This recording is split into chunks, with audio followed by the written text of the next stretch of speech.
Nós chegamos à mensagem de número 2 da conferência em Portugal, em Torres Vedras, e dando sequência à mensagem 1, temos visto que Deus, Ele sempre teve a intenção, seu propósito de estabelecer o seu governo aqui na terra e colocar Cristo como aquele que governará as nações, mas o seu governo é governo em vida, é diferente do nosso conceito do governo terreno, governo dos homens. Por isso que ele, ao criar o homem, ele criou o homem com o sopro divino e somente o nosso corpo foi feito do pó da terra, justamente para nós vivemos aqui na terra e estabelecemos o governo de Deus aqui na terra. No entanto, o nosso ser, na criação principal do homem, foi criado pelo sopro de Deus, que se tornou o nosso espírito humano, e nós passamos a ser uma alma vivente.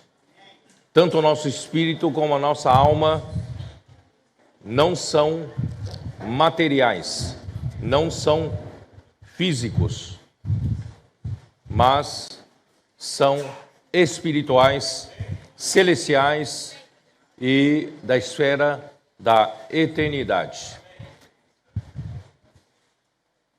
E o Senhor, Ele tinha a intenção de estabelecer um governo celestial através do homem aqui na terra.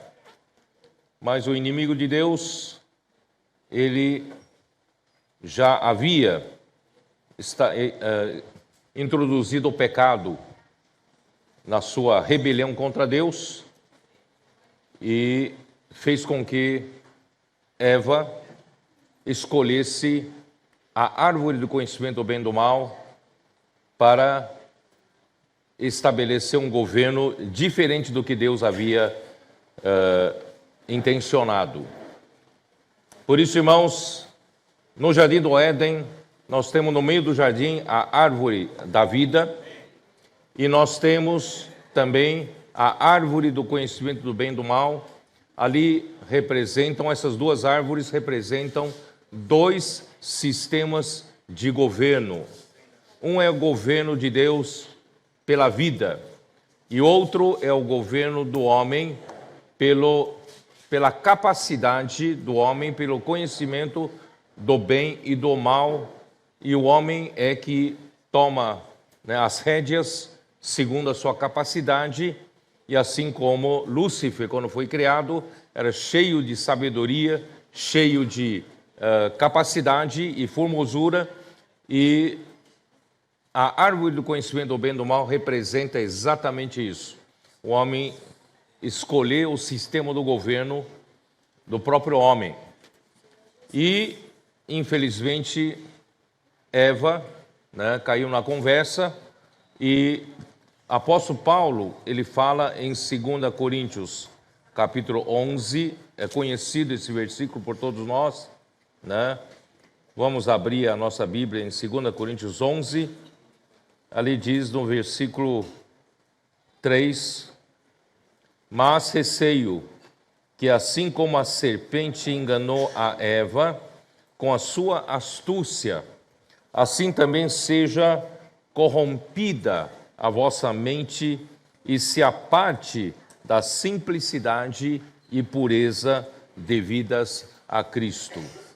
Então, irmãos, Deus, quando nos criou, Ele nos criou segundo a sua imagem e semelhança, e o seu desejo é colocar a sua vida eterna no homem. Por isso que Ele criou o homem um espírito humano, e João capítulo 4, versículo 24 diz: Deus é espírito e importa que os seus adoradores o adorem em espírito e em verdade, porque o espírito do homem seria um vaso para conter Deus, que é, né, o único Deus verdadeiro, e recebemos a Cristo, que é a verdade. E dessa forma, irmão, nós receberíamos a vida eterna, a vida de Deus, e Deus, então, através dessa vida, nos governaria. E saindo daqui hoje de manhã, nós fomos almoçar com os irmãos, e eu disse para os irmãos que uma coisa interessante, eu sempre tive curiosidade, né, de saber, porque de um lado, quando Lúcifer foi criado, ele foi criado como selo da perfeição, como o sinete da perfeição, era cheio de sabedoria, cheio de formosura, né? E só que a Bíblia não deixa claro, dá a entender que ele foi criado como o maioral dos anjos. Mas, por outro lado, também não dá a entender que Deus definiu assim. Deus fez uma definição. Você é o número 1, você é o número 2, você é o número 3. Aí eu então comecei a pensar, irmãos, quando Deus criou, né, também o governo no meio dos anjos, também era um governo orgânico. Não sei se vocês entendem o que eu quero dizer. Por que eu digo isso? Porque se não fosse assim, né, Isaías 14 não faria sentido. Né? Isaías 14 diz assim, né, vocês conhecem bem, né, esse versículo, já li várias vezes com vocês. Isaías 14 diz assim, versículo 13: Tu dizias no teu coração, eu subirei ao céu, acima das estrelas de Deus exaltarei o meu trono, no monte da congregação eu me assentarei nas extremidades do norte. Quer dizer, então existe um caminho em que Lúcifer, né, queria galgar, queria subir, porque ele disse, eu subirei acima das estrelas de Deus. Estrelas de Deus aqui referem-se aos anjos de Deus, né? Então, se ele já estava estabelecido hierarquicamente como o número 1 dos anjos, ele não precisaria subir, ele já estava lá, certo?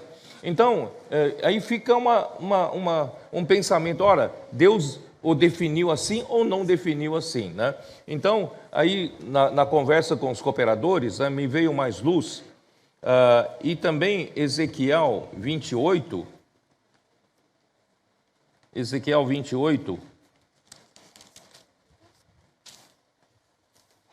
quando Deus criou Lúcifer, né, versículo 12, tu és o sinete da perfeição, cheio de sabedoria e formosura.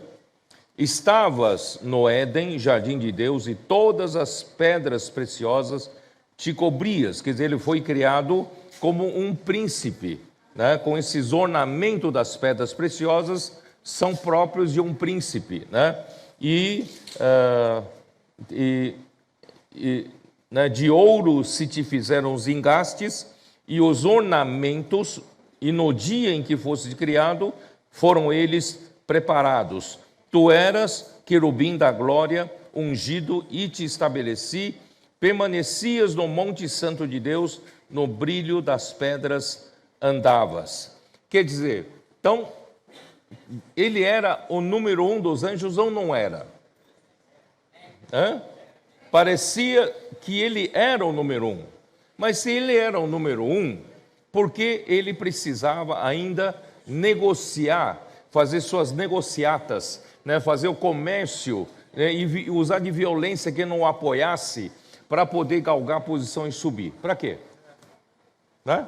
Então fica uma dúvida, tá? Mas ele realmente buscou ser o primeiro, foi galgando, né, exaltarei o meu trono acima das estrelas de Deus, acima das nuvens, né, e ele queria galgar a posição até ser semelhante ao Altíssimo. Então isso, né, me deu uma luz hoje, né, conversando com os irmãos, me deu uma luz. Irmãos, mesmo no estabelecimento do governo entre os anjos, Deus, né, estabeleceu um governo orgânico também entre os anjos.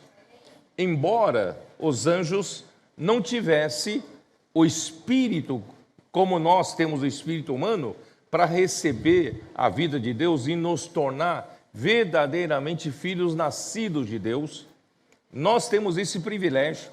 Nós, quando cremos em Jesus, nós nos tornamos filhos verdadeiros de Deus.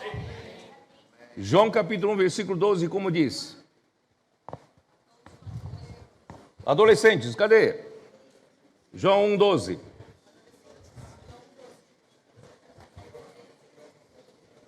E a todos quantos, vamos lá, a todos quantos receberam, deu-lhes o poder de serem feitos filhos de Deus, a saber, aos que creem em seu nome. Irmãos, esse é o privilégio nosso, privilégio do ser humano.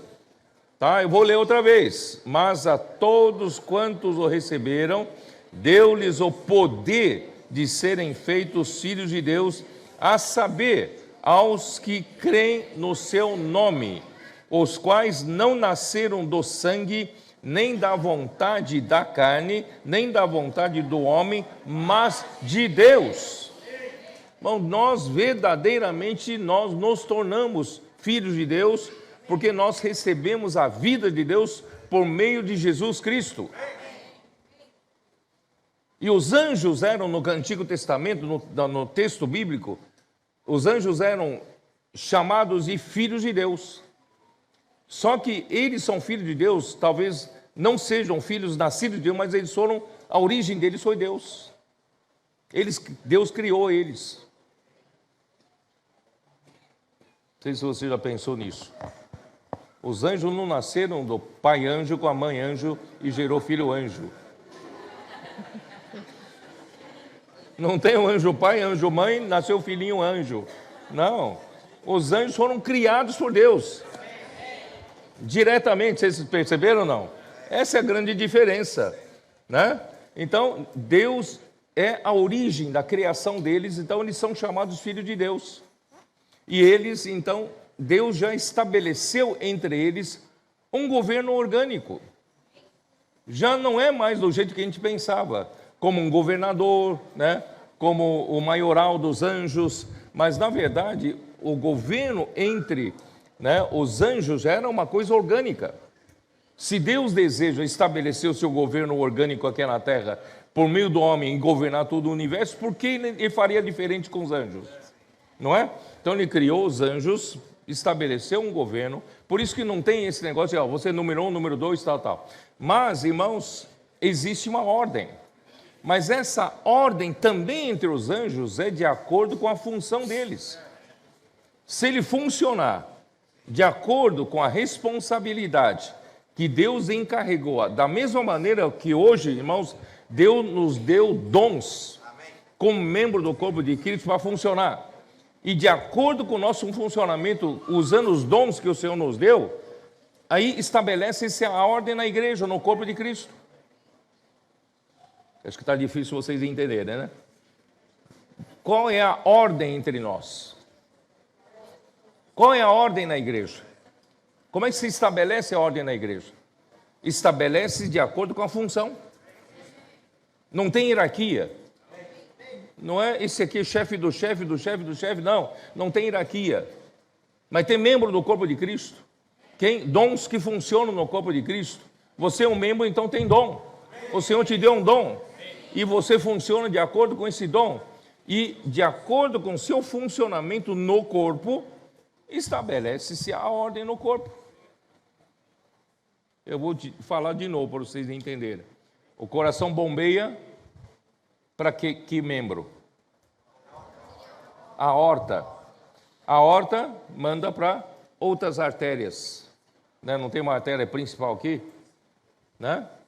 Manda para outras artérias principais e depois vai distribuindo, até chegar nos vasos capilares, que chega até a superfície. Então, todo o corpo é regado, né, através desse sistema do funcionamento do sistema circulatório. Tá? Eu estou me arriscando aqui, porque tem vários médicos aqui, né? Tá? Eu posso falar errado aqui, né?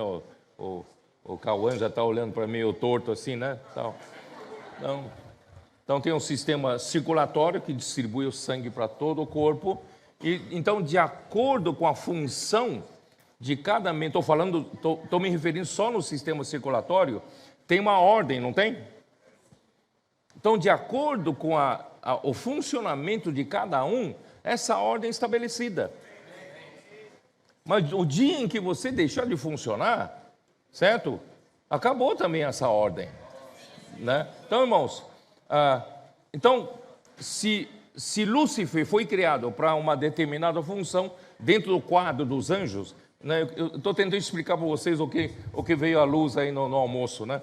Se Lúcifer foi criado de uma maneira perfeita para uma função que Deus determinou para ele, mas se ele desejar uma função além do que Deus deu para ele, irmãos, aí ultrapassa o seu limite. Vocês estão percebendo ou não? Por isso que o Senhor fala em 1 Coríntios 12, é isso? Se a mão disser o pé, é isso ou não? 1 Coríntios 12, aqui ó, versículo 14, 1 Coríntios 12. Na verdade, irmão, essa mensagem é a minha conversa informal com vocês, tá? Para nós juntos entendermos como é que Deus governa, tá? Vamos lá. Não estranha não esse formato, né? Não é uma conferência de você ficar anotando as doutrinas, não. Vamos conversar. 1 Coríntios 12. Porque também o corpo não é um só membro, mas muitos. E se disser o pé, porque não sou mão, não sou do corpo. Nem por isso deixa de ser do corpo. Quer dizer, Deus estabeleceu você para uma determinada função. Se você não concorda com Deus e você quer uma outra função, aí você ultrapassa o teu limite e você não pode fazer isso, porque é isso que Lúcifer fez, né? Deus deu uma responsabilidade para ele, ele cumpriu essa função por um bom tempo, ele foi perfeito nesses dias, mas chegou um dia, ele falou, eu quero mais. Eu quero ter uma função que Deus não me deu, eu quero galgar a posição, quero ir mais, eu quero mais. Irmãos, aí a iniquidade entrou no seu coração. Vocês entenderam? É assim que funciona a coisa. Então, mesmo entre os anjos, irmãos, a ordem é orgânica. Mas só que quando Satanás se rebelou, ele levou a terça parte dos anjos, convencendo-os com suas negociatas, com seu comércio, e quem não concordasse com ele usava de violência, né? E ele conseguiu levar esse grupo, aí esse grupo não tem governo orgânico. Vocês entenderam ou não? Esse grupo de anjos caídos não é regido pelo governo orgânico, é um governo de autoridade meio que na marra, né? Ali na violência mesmo, tá? Então esses são os que são os principados, onde está Efésios, vamos lá. Bom, já que estamos em 1 Coríntios 12, vamos acabar de ler, né? 1 Coríntios 12, versículo 15. Se disser ao pé, porque eu não sou mão, não sou do corpo, nem por isso deixa de ser do corpo. Se ouvido disser, porque não sou olho, não sou do corpo, nem por isso deixa de ser. Quer dizer, não é você quem determina, né? Aí, versículo 17. Se todo o corpo fosse olho, onde estaria ouvido? Se todo fosse ouvido, onde o olfato? Então Deus precisa de todos vocês, cada um na sua função, né? Mas Deus dispôs os membros, colocando cada um deles no corpo como lhe aprouve. Deus sabe fazer as coisas. Ele colocou você, né, numa determinada função no corpo, é porque Deus quer ver o funcionamento perfeito do corpo. É isso que está acontecendo hoje, né? Se todos, porém, fossem um só membro, onde estaria o corpo?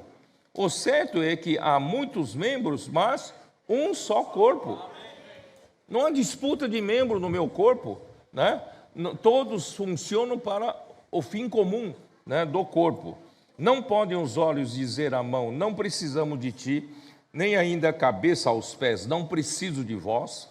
Pelo contrário, os membros do corpo que parecem ser mais fracos são necessários, e os que nos parecem menos dignos do corpo, a esses damos muito maior honra.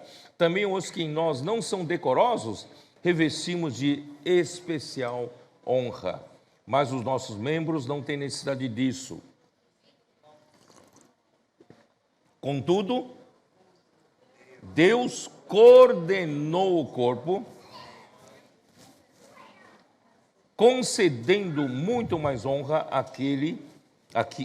àquilo que menos tinha, para que não haja divisão no corpo, pelo contrário, cooperem, né, os membros com igual cuidado em favor uns dos outros, de maneira que se um membro sofre, todos sofrem com ele, e se um membro é honrado, com ele todos se regozijam. Vocês perceberam que no corpo, irmãos, no corpo não tem inveja, no corpo não tem disputa, não tem competição. Irmão, todo o corpo, né, todos os membros, amo todos os membros, porque faz parte do corpo. Irmão, graças a Deus, Deus está chegando a esse nível conosco. Que coisa mais gostosa entre nós, irmão, graças a Deus, não tem disputa, não tem, né, competição, não tem concorrência, não tem inveja, né? Porque esse aqui o Senhor está abençoando, por que ele está atuando numa função que eu queria ter? Irmão, nada disso, eu sou um membro, só quero ser útil ao Senhor no corpo, não é isso? Aí, né, ora, vós sois corpo de Cristo, e individualmente membros desse corpo. A uns estabeleceu Deus na igreja, primeiramente, apóstolos, em segundo lugar, profetas, né, e assim por diante. Então, irmãos, nesse corpo, o corpo de Cristo, irmãos, não é uma igreja local. O corpo de Cristo é formado por todas as igrejas. Então, Deus colocou em primeiro lugar os apóstolos para cuidar, liderar, né, como um membro, né, que distribui, né, que distribui como a horta, distribui todo o sangue para todo o corpo, tá? Então, assim que Deus estabeleceu. Só que, né, vocês sabem que eu ainda estou no meio da palavra a respeito das 7 igrejas de Apocalipse. Eu preciso preparar vocês para a mensagem de amanhã, tá? Então, irmãos, Deus estabeleceu com que o apóstolo Pedro finalmente entendesse que o Senhor Jesus Cristo morreu, ressuscitou, e agora o que importa, a presença de Cristo estaria na sua palavra. Não é meramente uma aparição física dele que traria presença física, mas a presença dele está na sua palavra. No caminho para Emaús, os 2 discípulos estavam descendo, né, para a aldeia e estavam meio perdidos. Jesus tinha ressuscitado, eles não sabiam como iria ser a vida deles daí para frente, e estavam conversando, e Jesus apareceu no meio deles e descia com eles explicando a Escritura, né? Eles não sabiam que era Jesus, e Jesus fisicamente estava com eles. Então isso significa, irmãos, apenas a presença física não quer dizer nada. A presença real, irmãos, de Cristo está na sua palavra. Enquanto falava com esses 2 discípulos, e quando chegaram na aldeia de Emaús, eles perceberam, era Jesus, porque Jesus de repente desapareceu de novo. E eles perceberam, disseram assim, enquanto ele falava, não nos ardia o coração. Então, irmãos, os discípulos estão começando a entender que a presença do Senhor está na sua palavra. Nós também, mesma coisa hoje, irmãos. Hoje não é diferente. Quando nós ouvimos a palavra de Cristo, a palavra nos faz arder o coração, ou não? Não arde o seu coração? Quando a palavra vem dele, então arde o nosso coração. Então isso indica a presença do Senhor, né? E também, né, vocês sabem que várias ocasiões, né, o Senhor aparece a eles por exemplo, em João 21, Jesus, né, de repente Pedro, vocês perceberam que João 20, os discípulos ainda estavam em Jerusalém, certo? No dia em que Jesus ressuscitou, eles estavam em Jerusalém, e tanto é que aquela noite eles se reuniram e Jesus apareceu no meio deles e soprou sobre eles e disse: paz seja convosco, recebei o Espírito Santo. Não foi assim? Só que logo depois disso, João 21 já relata a história depois da ressurreição do Senhor já na Galileia, não é mais em Jerusalém.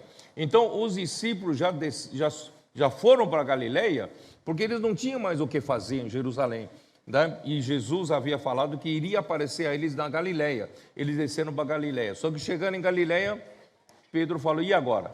O que nós vamos fazer? Eu tenho fome, minha família também tem fome. O que eu vou fazer? Eu vou pescar.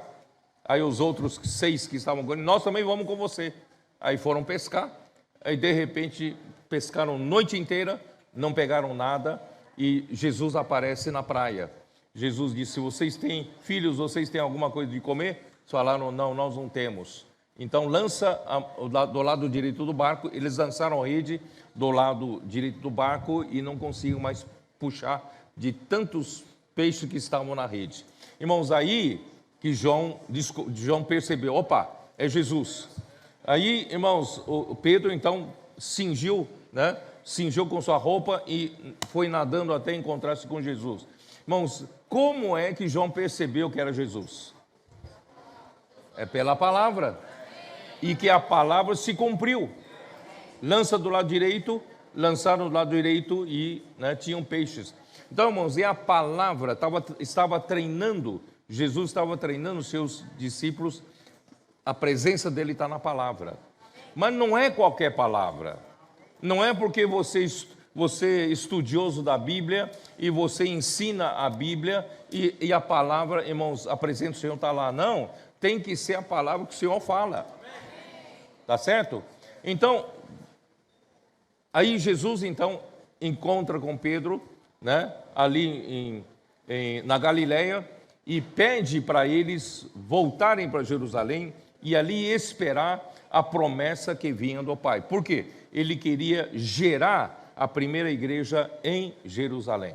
Então os discípulos, 120 galileus, estavam em Jerusalém, reunidos, orando, e de repente se cumpriu o que? A promessa do Pai, que é o derramamento do Espírito no dia de Pentecostes, e gerou a igreja.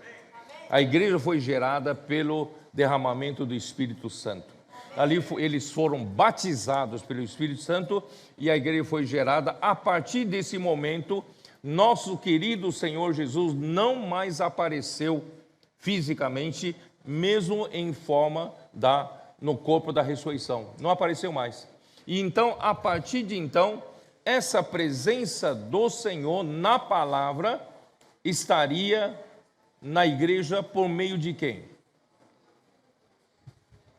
Pedro, Então, a partir daquele dia, quando aconteceu esse derramamento do Espírito e todos passaram a pregar, o Evangelho em outros idiomas, e o povo, que estava em Jerusalém ficou maravilhado. Como é que eles sabiam da nossa língua? Por exemplo, reunia os judeus de uma região, de outra região, de idioma diferente. De repente, os 120 galileus iletrados, que não estudaram idiomas, de repente foram falar língua de cada um deles, ficaram maravilhados, e ficaram impactados. Disseram, aí Pedro então teve que levantar e explicar. E quando Pedro se levantou para explicar, quando ele falava, quem estava falando? Não é? Era a palavra de Pedro, não era a palavra que vinha de Deus. Era a palavra que vinha de Cristo. Essa palavra é que trazia a presença de Deus. A partir desse dia, irmãos, o apóstolo, por isso ele fala, no corpo, em primeiro lugar estão os apóstolos. É em função, não é em hierarquia. A partir de então, irmãos, Deus estava usando o apóstolo Pedro, embora os 12 apóstolos estavam juntos, mas quem falava era o apóstolo Pedro. Mas o apóstolo Pedro, ele então, através da sua palavra, irmãos, a igreja em Jerusalém se estabeleceu de uma forma maravilhosa. E qual é o princípio? Qual é o princípio que estabeleceu na primeira igreja? Estabelece esse princípio para nós, para todos sempre. Está em Atos capítulo 2, versículo 42. Vamos lá. Ó Senhor Jesus. Atos 2, 42.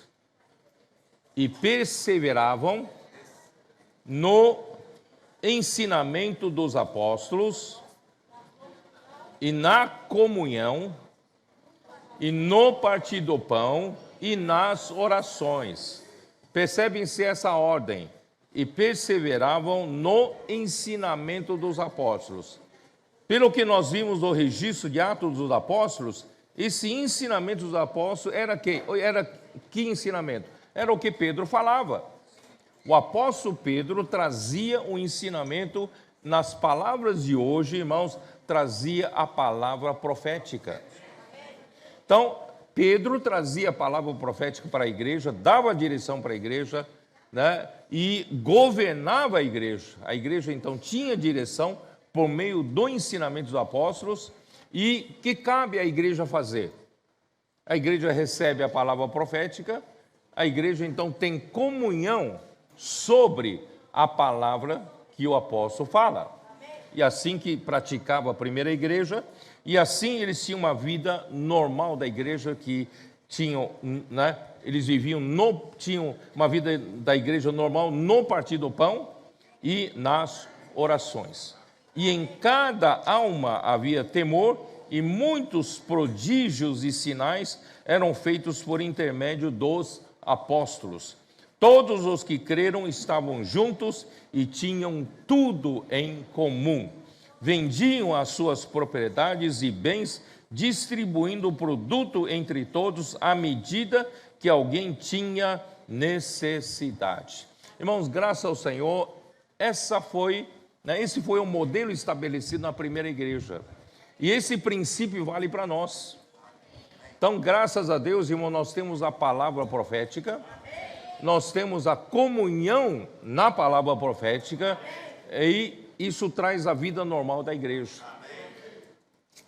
Vocês acreditam que nós temos um grupo de pessoas muito diligentes que trabalham assim que termina, né, a palavra no domingo, e já produzem a primeira imersão, já para segunda-feira, tem um grupo que trabalham diligentemente, já produzindo para segunda-feira. Domingo à noite você já recebe. E na segunda-feira eles já estão prontos para todos os dias da semana. Todos os dias da semana. Irmãos, embora nós tenhamos, os nossos adolescentes não se contentam só com esses 4 itens. Nossos adolescentes acompanham a palavra, a mensagem, fazem transcrição da mensagem inteira, eles ruminam em cima dessa mensagem, e de noite dormem ouvindo a mensagem, e de manhã acordam ouvindo a mensagem, irmão, o dia todo imerso na palavra.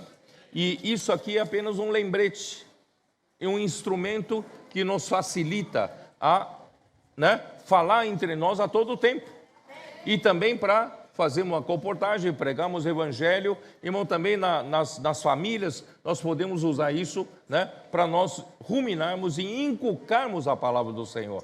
O que é isso, irmão? O que aconteceu conosco? Nós estamos voltando a esse modelo de Atos 2 e 42, e está funcionando muito bem. E o Senhor está usando esse modelo para operar. O Espírito está operando, né? Ó Senhor Jesus. E os nossos adolescentes, né? Você sabe que hoje, descendo ali no hotel, né, como aqueles elevadores demoram tanto, eu acabei descendo pela escada, e na escada vi uma senhora, né, com as mãos dadas com a sua filhinha, né? Uma sua filhinha, eu acho que tinha aqui uns 6 anos, né, de idade, mais ou menos, ela descendo assim a escada com a menina. Você sabe que sensação que o Senhor me deu? O Senhor me deu, eu me lembrei do Êxodo, da saída do Egito. Quando Moisés foi falar para Faraó, né? Deixa aí o meu povo, no caminho de 3 dias, e lá no deserto me celebre uma festa, né? E Faraó disse, ué, vocês estão desocupados? Né? E aqui não tem nada para fazer, não? Vocês estão muito desocupados, vamos trabalhar, né? Vocês não vão sair daqui, não. Trabalha, né, fazendo tijolo. Então, irmãos, Satanás, como, né, o faraó do mundo, não quer nos liberar do mundo para servir ao Senhor, tá? Mas aí eu vou chegar aqui, ó, quer ver? Êxodo, acho que está no Êxodo 10, né? Acompanhe comigo, por favor. Êxodo 10.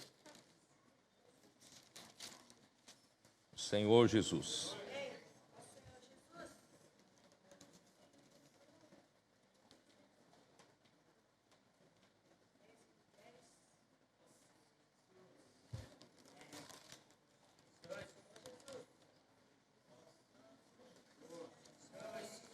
Na verdade, por várias vezes, né, o Senhor mandou Moisés falar com o faraó, né, deixa aí meu povo para que me sirva, deixa aí meu povo para que me sirva, e Faraó sempre com o coração endurecido, não quer soltar o povo, né, para servir ao Senhor, soltar do mundo. Irmão, né, Satanás não quer nos liberar, né, do mundo para servir ao Senhor. Aí quando chegou, irmão, já na oitava praga, versículo 3, apresentaram-se, pois, Moisés e Arão perante Faraó, e lhe disseram, assim diz o Senhor, o Deus dos Hebreus, até quando recusará humilhar-te perante mim? Deixa aí o meu povo, para que me sirva, tá? Aí quando chega no versículo 7, então os oficiais de Faraó lhe disseram, até quando nos será por cilada este homem? Deixa aí os homens, para que sirvam ao Senhor seu Deus. Acaso não sabes ainda que o Egito está arruinado? Quer dizer, os oficiais de Faraó já estavam desesperados. Larga esse povo, porque o país está arruinado, né?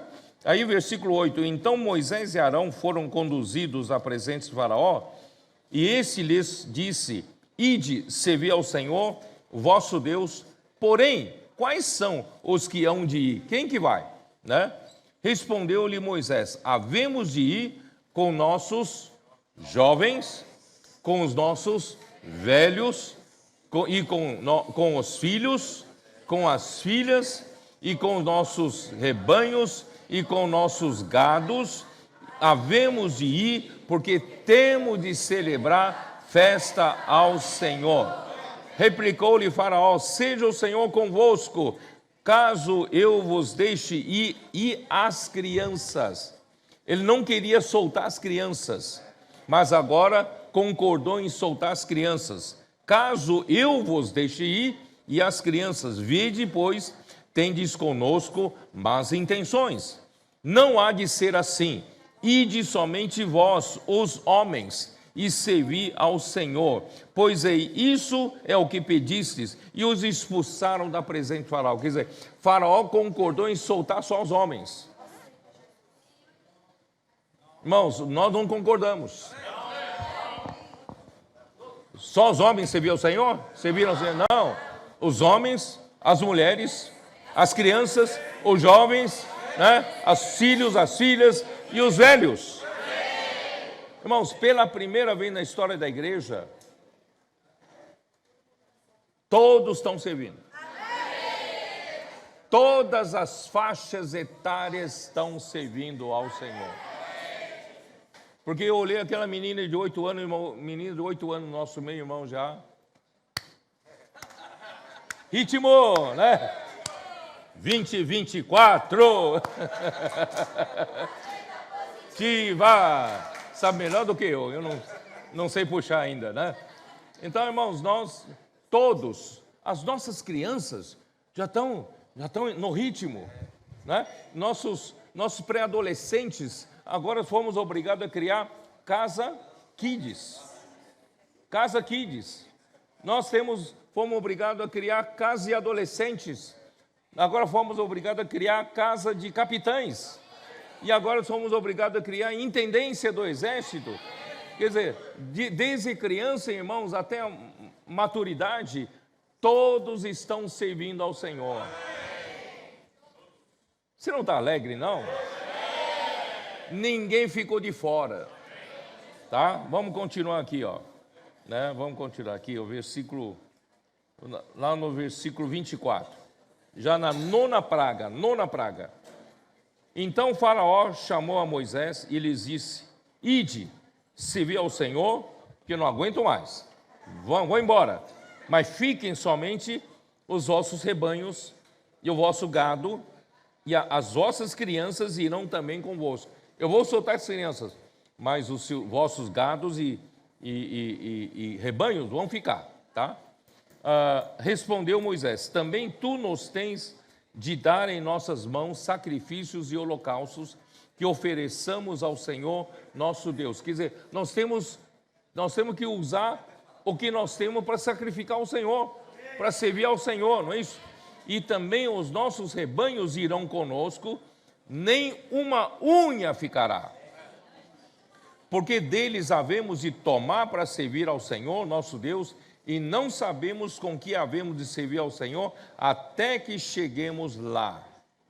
O Senhor, porém, endureceu o coração de Faraó, e esse não quis deixá-los ir. Então, o que eu quis dizer para vocês, irmãos, estou muito contente que hoje, né, todos podem servir ao Senhor. Amém. E todos estão envolvidos. Irmão, desde quando no passado, hein, César? Desde quando no passado, nós temos esses meninos e meninas aqui na frente, sim, anotando mensagem, hein? Eles estão, no passado, eles eram uma idade que nos atrapalhava, fazendo bagunça, não é isso? Não tinha interesse nenhum com a palavra do Senhor, e hoje não, hoje eles estão, anotando mais que adultos, hein? Estão anotando, prestando atenção, amam a palavra, não é? E seguindo o modelo deles, logo vem as crianças. As crianças olhando para eles também querem fazer isso. E depois deles, vem o jovem, né? Os jovens agora são obrigados a acompanhar, né? Entrando no ritmo deles, né? Os capitães, né?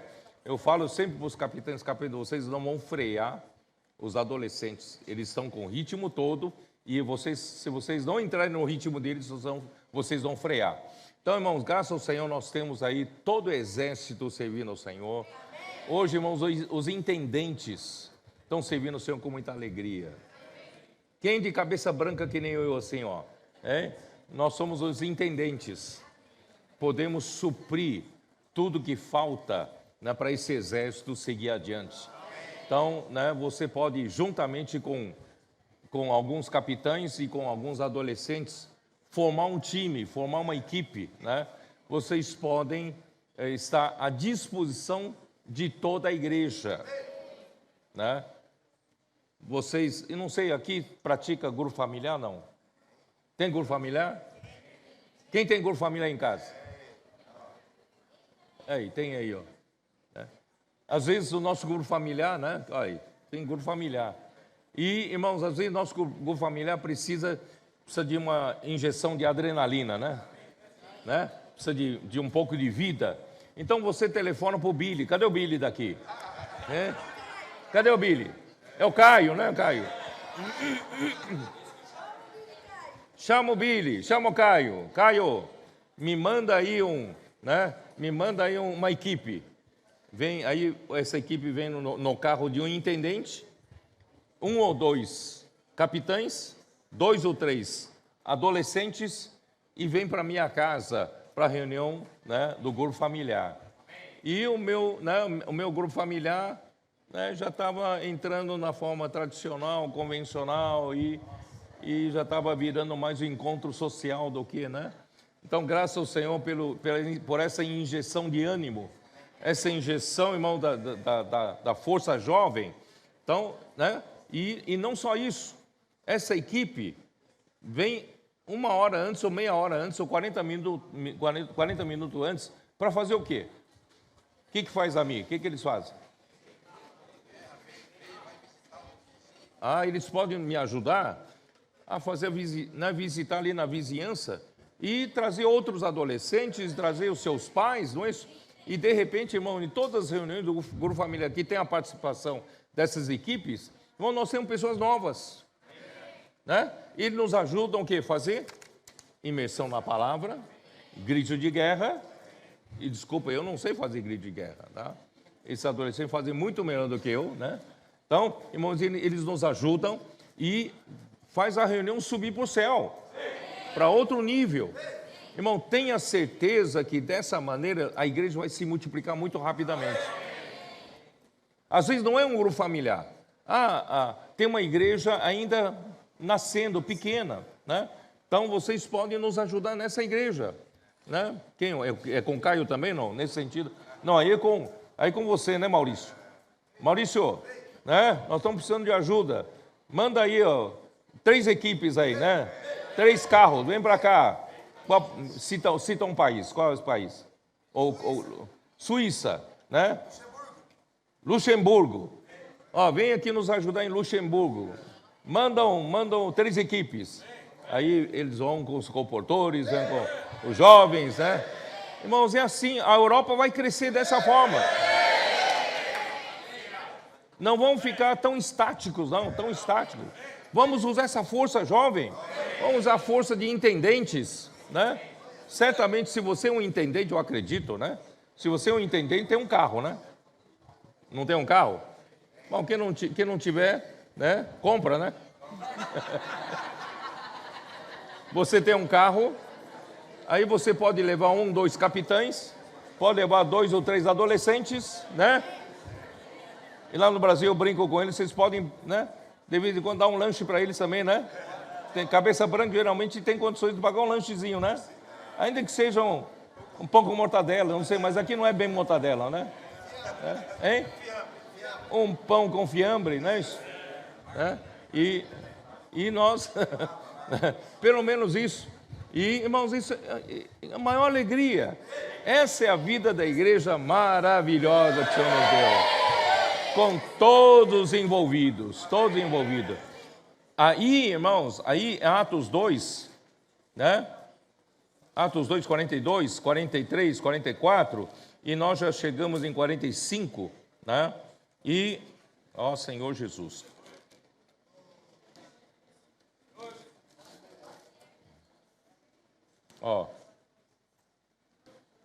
Aqui, eu vou falar um pouquinho sobre o dinheiro deles. Eles acreditavam, eles criam no Senhor Jesus, vendiam as suas propriedades, né? Dá uma olhada no capítulo 4 de Atos. Capítulo 4 de Atos, versículo 32. Da multidão dos que creram, era o coração e a alma. Irmãos, essa vida da igreja é maravilhosa. Não há contendas entre nós, não há queixas entre nós. Nós somos o quê? Entre nós o quê? Todos que creram era o coração e a alma. Ninguém considerava exclusivamente sua nenhuma das coisas que possuía. Tudo, porém, lhes era comum, né?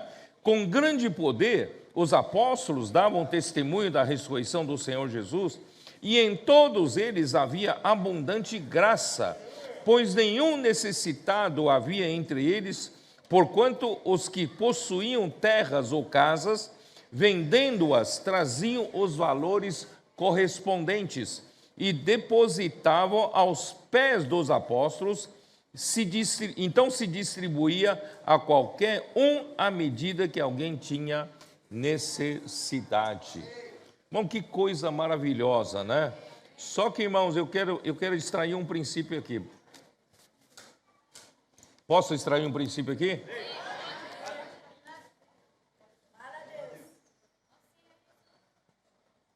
Eles vendiam tudo, colocava o dinheiro aos pés dos apóstolos. Eles viviam em comunidade, tudo em comum. Cozinha comum, né? Tudo em comum. Só que isso não deu muito certo. Não deu muito certo porque eu brinquei ali, né, na última conferência, né? Eu brinquei assim, se você não dá certo você tirar a cozinha de uma dona de casa, né? Cada dona de casa quer ter a sua cozinha, né? E agora ficar tudo em comum e realmente não deu certo, né? Porque aí já começaram a ter problemas, né? As viúvas, né? Helenistas, elas reclamavam que as viúvas hebreias ganhavam porção melhor do que as viúvas helenistas, né? Então começaram, o que são viúvas helenistas? Os que da cultura grega, né? E então aí começou a ter problema na distribuição. Tanto é que Pedro falou: nós não vamos deixar de ministrar a palavra, né? O ministério da palavra e da oração, para ficar servindo às mesas. Aí que surgiram os diáconos, né? A instituição dos diáconos. Irmãos, então não, esse modelo Deus não permitiu que permanecesse, né? Porque cada um tem que ter a sua casa, né? As donas de casa, cada um tem a sua cozinha.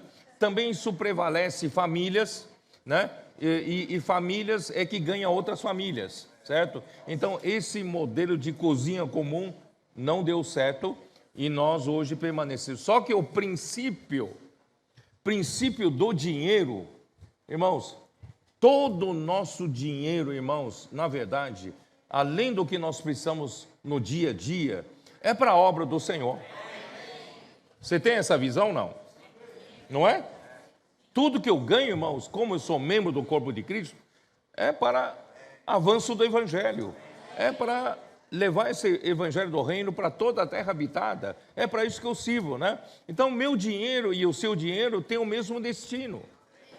A minha necessidade, sua necessidade, o Senhor supre. Mas assim, o meu dinheiro na verdade, é para o Senhor. Nessa viagem, né? Nessa viagem e nas outras viagens, às vezes, né? Os irmãos não me deixam pagar a conta, né?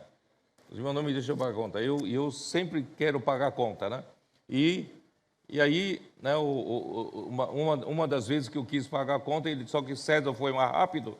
César falou: mas nosso dinheiro é a mesma coisa, está no meu bolso, está no seu bolso, é o mesmo dinheiro, né? Então, realmente é assim, irmão, nosso dinheiro é o mesmo, né? Está no meu dinheiro, está no meu bolso, está no seu bolso, irmão, destino é o mesmo.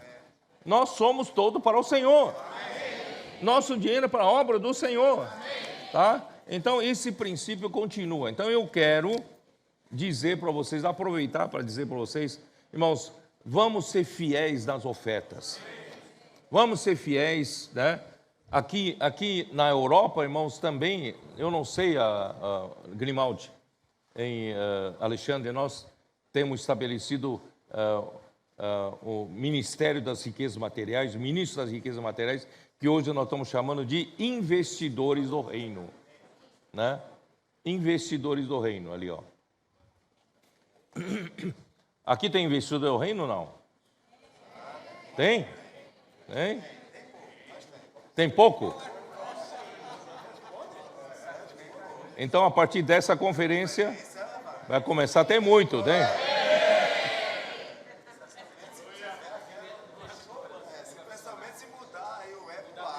Eu falei hoje, foi hoje de manhã ou ontem?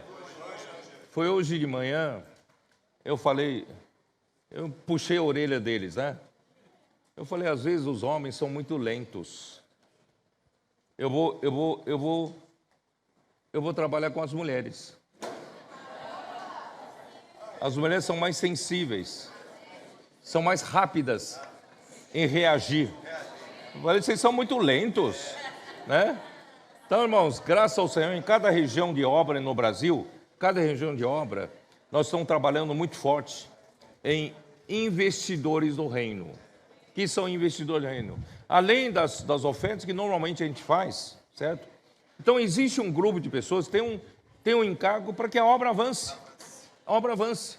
E para a obra avançar, irmão, precisa do dinheiro, tá? E o que faz? Aí nós começamos a levantar entre nós investidores do reino. Que são isso? Aqueles que têm condições, né, de, por exemplo, lá no Brasil, uma cota mínima é de R$500. Aqueles que conseguem mensalmente, né, contribuir com R$500 como uma cota, que outros podem assumir 2 cotas, então vira R$1.000, outros podem assumir 4 cotas, R$2.000, quer dizer, isso no Brasil nós estamos levantando, graças a Deus, irmãos, de repente nós descobrimos que tem muitos irmãos com encargo, muitos irmãos querem participar, e nós estamos hoje trabalhando nisso, e eu quero que a Europa entre nisso também, né? Cada país aqui nós temos o que? Tem um grupo de investidores do reino, né? Aqui seria a cota de quanto? 100 euros, né? R$500 é equivalente a 100 euros, né? Então, aqueles irmãos que têm condições de ir diante do Senhor, Senhor, eu quero participar, quero investir no reino, né? Embora o Senhor sabe minhas condições e tal, mas eu tenho um coração de participar. Vocês sabiam que onde foi? Foi em Minas, Maurício, foi em Minas. O irmão falou para o Senhor, Senhor, eu quero participar, mas o Senhor tem que me dar condições, eu quero participar. O que aconteceu? Na segunda-feira, ele foi chamado pelo chefe dele e falou, olha, você ganhou um aumento de salário. Ele não pediu, sabe? Só porque ele teve um desejo de dizer, Senhor, eu quero participar, eu quero ser um dos investidores do reino. Irmãos, aí o Senhor honrou o seu coração. Por isso, irmãos, dinheiro é do Senhor. Ele pode fazer aparecer se você tiver coração, não é isso? Então, irmãos, eu nunca vi alguém investir no reino e ficar pobre. Nunca vi. Tá? Pelo contrário, o Senhor vai entregar mais, né, na sua mão. Então, aqui na Europa, eu estou falando, se o Grimaldi, César e o Alexandre não mexer os dedos, eu vou falar com as irmãs, tá? As irmãs, falem com o seu marido, você tem que participar uma cota pelo menos. A minha geladeira você pode trocar no ano que vem, mas você vai participar, né? Quando as irmãs entram, as coisas funcionam, viu? Muita gente fala para o meu irmão, você não quer participar? Não, tem que perguntar para a minha mulher, não é? Então melhor já ir para a mulher primeiro, né? As investidoras do reino. Agora vai funcionar, né? Tá. Bom, como vai administrar é com vocês, tá? Vocês administram isso. E voltando lá para Atos 2. E como resultado, irmão, disso, 46, diariamente perseveravam, unânimes no templo, partiam pão de casa em casa e tomavam suas refeições com alegria e singeleza de coração. Irmãos, isso não está acontecendo conosco? Eu não sei se está acontecendo com você, mas eu estou alegre. Quem está alegre? Mas não é do jeito que o Josman fala, tá? Josman fala para provocar um amém, né? Mas eu quero sinceridade. Quem está alegre realmente? Então, irmãos, nós estamos tomando as refeições com alegria e com singeleza no coração. Olha o 47. Louvando a Deus e contando com a simpatia de todo o povo. Enquanto isso, acrescentava-lhes o Senhor, dia a dia, os que iam sendo salvos. E o Senhor fazia milagres, prodígios por meio dos apóstolos. Irmão, isso tudo não está acontecendo conosco? Vamos tomar a Europa com isso aí. Com essa genuína vida da igreja que Deus proporcionou para nós. Isso tudo acontece, irmãos, porque nós permitimos o governo orgânico do Senhor. Pela palavra profética. Como disse Vitor ontem, né, da Itália, né, quando o Senhor começa a estabelecer seu governo na igreja, através da palavra profética, irmãos, as coisas prosperam. As coisas estão prosperando. Irmãos, o nosso coração aqui, irmãos, é trazer o Senhor de volta. Não sei se esse é o seu. O meu é de trazer o Senhor de volta. Então, irmão, vamos apressar. Vamos apressar, né? De que vale eu ter muito dinheiro no bolso, viver mais dias aqui na Europa? Para quê? Né? Nós queremos trazer o Senhor de volta. Que o reino do Senhor volta um dia mais cedo, que a igreja seja edificada, né? O corpo de Cristo seja edificado. Bom, então depois, irmão, ó Senhor Jesus, meu tempo está sempre correndo, né? Então, depois, o Senhor usou Pedro, através da palavra profética de Pedro. Eu estou usando essa palavra para vocês entenderem melhor. Através da palavra profética de Pedro, a coisa prosperou, não é isso? Foi avançando, avançando, avançando, até que Deus usou Pedro para alcançar os gentios. Né? No capítulo 10 de Atos, ele foi chamado à casa de Cornélio e ali encontrou um grupo de gentios pedindo para ele pregar o evangelho. Ele pregou a palavra e eles foram, o Espírito Santo também derramou sobre eles, batizando os gentios que creram no Senhor para dentro do mesmo corpo de Cristo. E assim, irmãos, o Senhor admitiu não só os judeus que creram no Senhor, mas também admitiu os gentios que creram no Senhor para o mesmo corpo. E hoje, irmão, nós estamos edificando esse corpo orgânico do Senhor Jesus. Tá? E o que aconteceu com o ministério de Pedro? O que aconteceu? Né? É que havia muitos sacerdotes que também creram no Senhor Jesus, também muitos outros fariseus, né? Também creram no Senhor Jesus. O que aconteceu? Esses, então, não querendo largar, né, o costume dos antepassados, das tradições dos judeus, então eles quiseram adaptar, né, o judaísmo com a igreja. Irmãos, isso não dá certo, não dá certo, porque a lei chega, né, a lei guarda o povo de Israel até a chegada de Cristo. Quando chegar Cristo, irmãos, a lei já terminou a sua função, é para entregar um povo para Cristo. E quando chega Cristo, irmãos, é uma nova era, uma nova dispensação, né?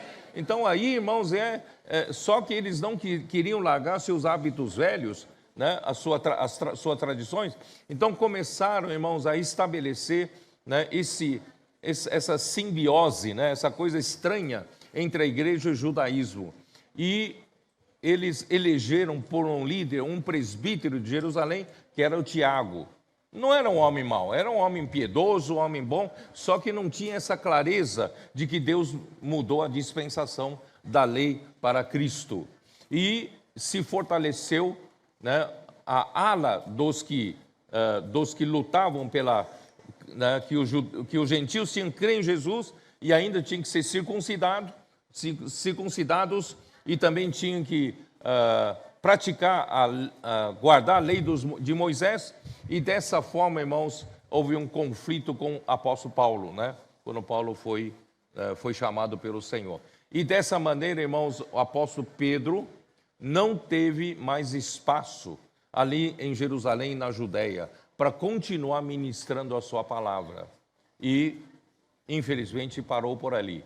E Deus, então, achou uma saída e usou Paulo. E Paulo realmente ministrava a revelação de Jesus Cristo. Tá? Isso está em Gálatas, capítulo 1. Senhor Jesus. Quanto tempo ainda tenho aqui?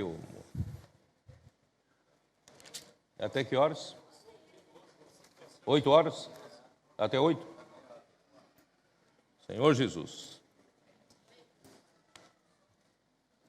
Gálatas 1.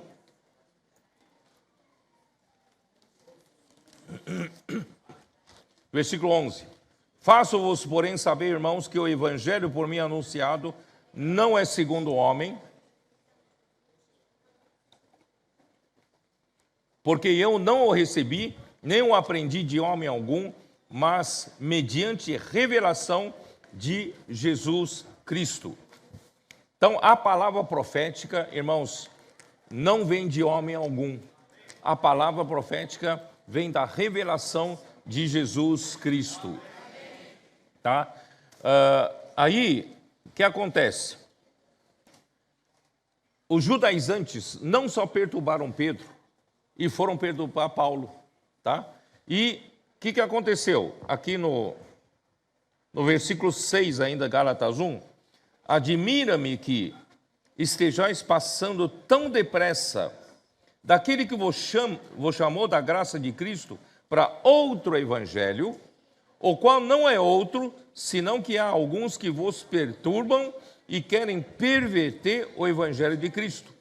Mas ainda que nós, ou mesmo um anjo vindo do céu, vos pregue evangelho que vá além do que vos temos pregado, seja anátema.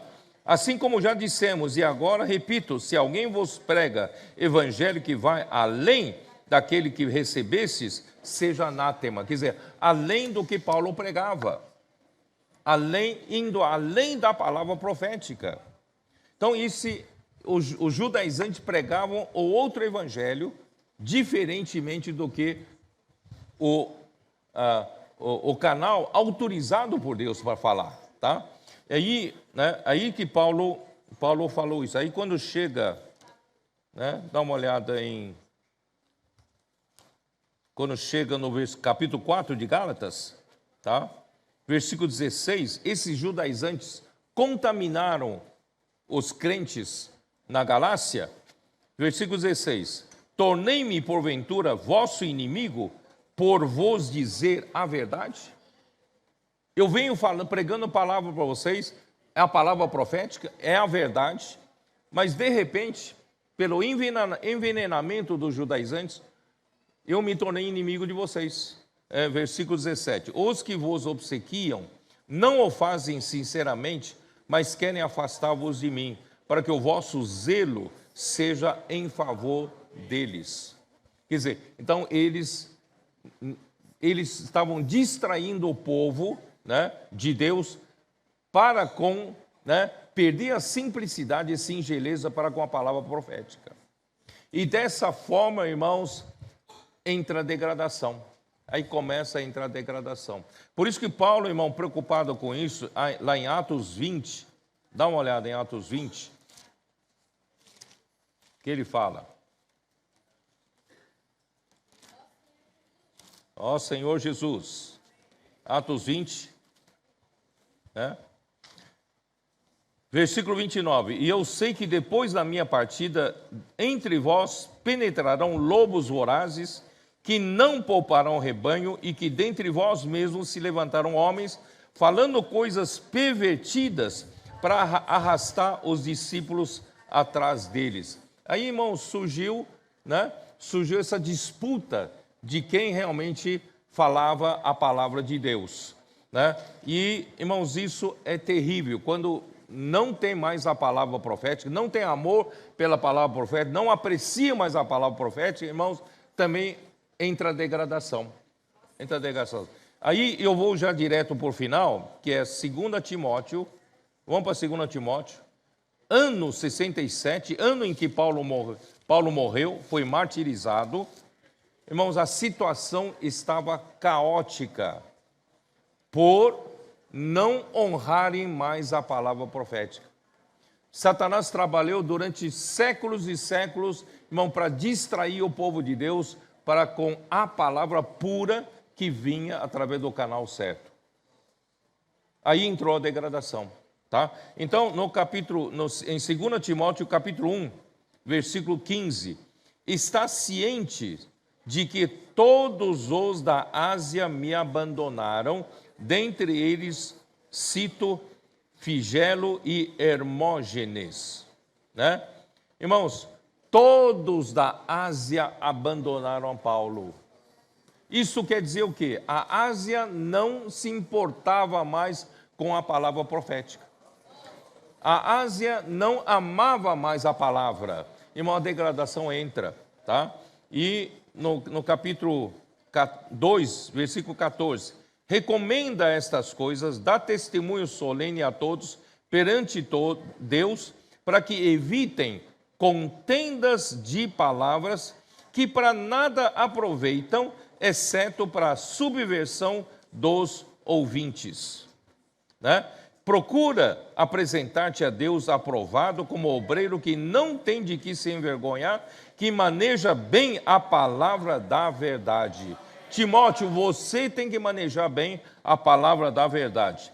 Evita igualmente os falatórios inúteis e profanos, pois os que deles usam passarão a impiedade ainda maior. Além disso, a linguagem deles corrói como câncer, entre os quais se incluem Himeneu e Fileto. Esses se desviaram da verdade, asseverando que a ressurreição já se realizou e estão pervertendo a fé a muitos. Irmãos, quando você deixa de dar importância para a palavra profética, permitir que a palavra profética faça a obra de Deus, irmãos, a degradação entra e estamos acabados.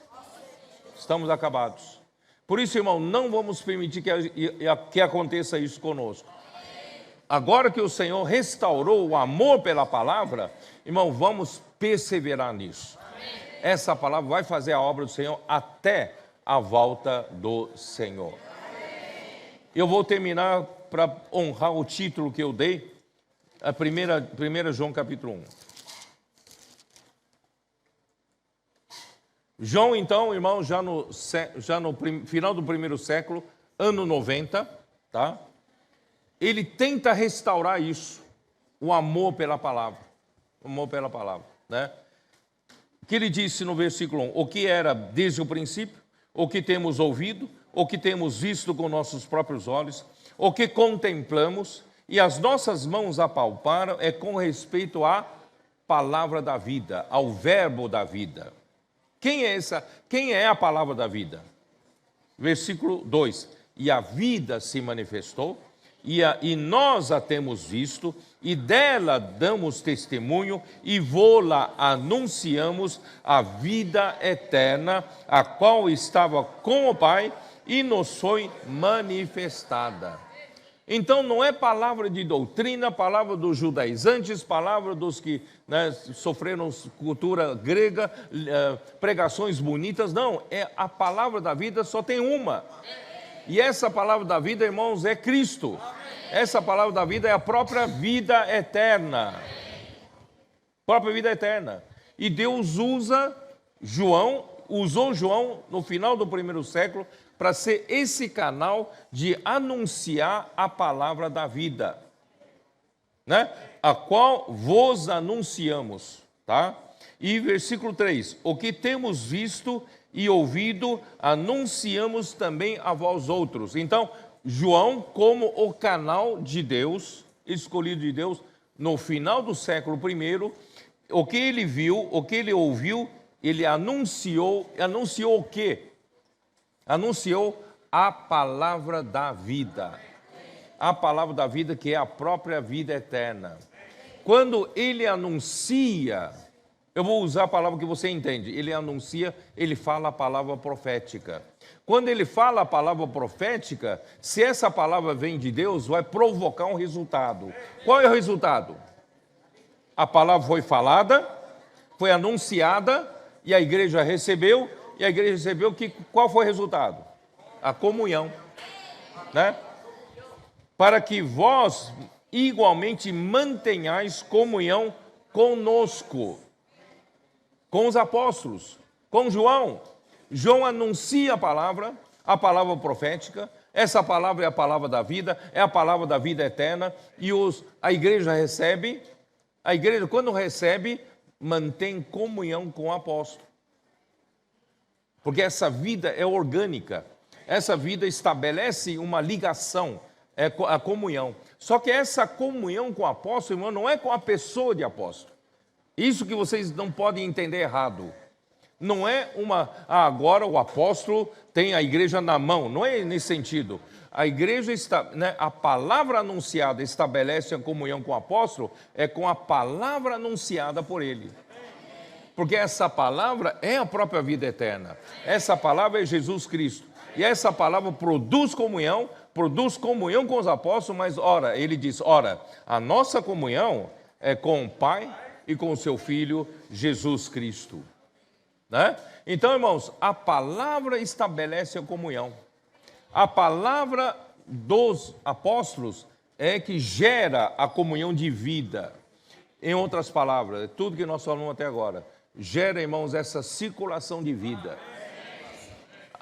Através, irmão, da imersão na palavra, através de nós, né, entrarmos, dormimos com Deus, acordamos com Deus, né, ruminamos essa palavra, inculcamos essa palavra. Irmãos, nós compartilhamos essa palavra, anunciamos palavra, pregamos a palavra nas ruas. Irmão, essa palavra está circulando entre nós. E essa palavra está nos trazendo saúde. Essa palavra está estabelecendo homeostase. Equilíbrio essencial para a saúde do corpo. Certo? Vamos avançar na Europa? Com a palavra? É o único caminho, irmãos, e o único caminho. Inimigo quer distrair, né? Colocar, né? Injetar morte em você. Quer, né? Isolar você dessa palavra. Mas não, nós não vamos deixar, não. Nós vamos perseverar. Perseverar no ensinamento dos apóstolos e na comunhão. E nós vamos ter o partir do pão normal, nós vamos ter a vida de oração, nós vamos ter essa vida maravilhosa da vida da igreja. E vamos crescer. A Europa vai crescer. Se a gente praticar isso, a Europa vai crescer. A Europa vai crescer. A Europa vai crescer. A Europa vai crescer. Então, não deixe Satanás trabalhar nesse sentido, contaminando-nos contra a palavra e tirando o nosso apreço pela palavra. Porque o Senhor está abençoando tanto os nossos adolescentes. Eu apreço pela palavra, o amor pela palavra. E nós precisamos ter esse amor pela palavra como eles têm. E essa palavra vai nos trazer saúde, vai nos trazer homeostase, né? Entre nós. Amém. Jesus é o Senhor.